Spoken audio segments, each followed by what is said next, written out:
donc, alors Rinpoche, il dit que les pensées sont à l'esprit ce que les vagues sont à la mer. Donc, d'un esprit qui est calme, qui est sans pensée, peut émaner le bonheur. Le véritable bonheur, pas le bonheur, les petits plaisirs qu'on peut trouver du jour au lendemain et qui s'effacent du jour au lendemain aussi. Et il dit que de même que sur une mer qui est calme, les bateaux peuvent naviguer et aller là où ils veulent de façon tranquille, alors que d'un esprit agité, d'un esprit tumultueux, eh bien, des souffrances vont émerger. Bien sûr, il y aura aussi des bonheurs, mais tout ça, ce sera des choses éphémères. Alors que si on cultive un esprit calme, maîtrisé, eh bien, on pourra faire révéler notre état naturel, hein, qui est la claire lumière. Et donc, on pourra arriver du coup à la cessation de toutes les souffrances. Et la méditation, en fait, on dit que c'est vraiment le moyen habile qui est le plus efficace pour se libérer de la souffrance du samsara et pour atteindre l'éveil insurpassable. Mais toujours avec un maître qui nous a donné, qui nous a mis sur la voie, en fait, avec les premières instructions sur la voie. Et ensuite, une fois qu'on a les techniques du maître, après, c'est à nous de travailler.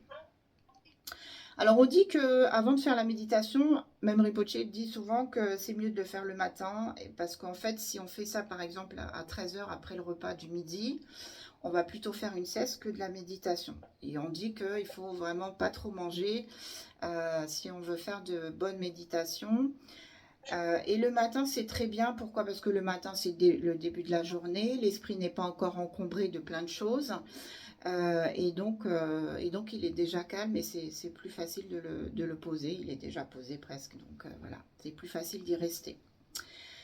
La posture, elle est très importante, donc vous la connaissez, hein, vous avez fait le stage de méditation, donc la posture de Berotsana, de Berokana en 7 points. Donc le plus important dans cette posture, c'est vraiment, c'est pas... Alors c'est bien d'être assis en tailleur, mais si on peut pas, on s'assoit sur une chaise, mais il faut avoir vraiment le dos droit. Ça c'est la chose la plus importante, avoir le dos droit. Donc voilà, la pratique de la méditation qu'on appelle Vipassana, en fait, elle consiste à se concentrer sur l'inspiration et l'expiration.